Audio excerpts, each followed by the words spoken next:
Praise the lord. ఈరోజు దేవుని వాగ్దానం కీర్తనల గ్రంథము 119వ అధ్యాయము 100వ వచనము. నీ ఉపదేశములను నేను లక్ష్యము చేయుచున్నాను, కావున వృద్ధుల కంటే నాకు విశేష జ్ఞానము కలదు.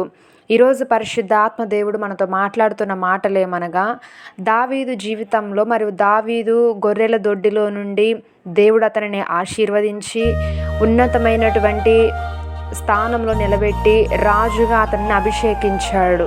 అయితే రాజుగా ఉండి రాజ్యమును పరిపాలన చేయాలి అనంటే ఆ దావీదుకి ఎంతో జ్ఞానము కావాలి. మరి రాజ్యాన్ని పరిపాలించాలి, ఒక అధికారిగా ఉండాలి, ప్రజలందరి యొక్క ఆ దేశంలో ఉన్నటువంటి అందరి బాగోగులు చూసి దేశాన్ని పరిపాలన చేయాలి అనంటే ఎంతో కష్టమైనటువంటి పని. ఆ జ్ఞానం అంతా కూడా దావీదు ఎలాగూ పొందుకున్నాడు అనంటే కేవలము దేవుని వాక్యము ద్వారా మాత్రమే. ఇక్కడ దావీదు అంటున్నాడు, నేను వాక్యాన్ని గైకొన్నాను, వాక్యాన్ని నేను విన్నాను. ఆయన దేవుడు దావీదుతో మాట్లాడిన ప్రతి మాట ఆయన విన్నాడు. కాబట్టి ఇక్కడ దావీదు అంటున్నాడు, వృద్ధుల కంటే కూడా నాకు ఎక్కువ జ్ఞానము కలదు అని అంటున్నారు.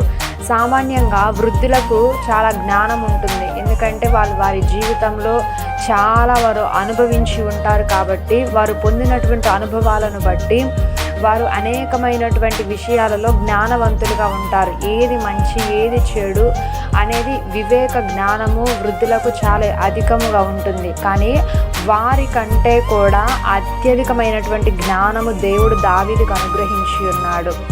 దానికి గల కారణం ఏంటి అనంటే కేవలము దేవుని యొక్క వాక్యాన్ని విని వాక్యాన్ని అనుసరించడం ద్వారా, వాక్యాన్ని పాటించడం ద్వారా. ఈరోజు మన జీవితంలో కూడా కుటుంబాలలో జ్ఞానము కావాలి, ఉద్యోగంలో జ్ఞానము కావాలి, చేస్తున్న పని బాటల్లో జ్ఞానము కావాలి. కాబట్టి జ్ఞానము వలన యెహోవా భూమిని స్థిరపరిచాడు, స్థాపించాడు.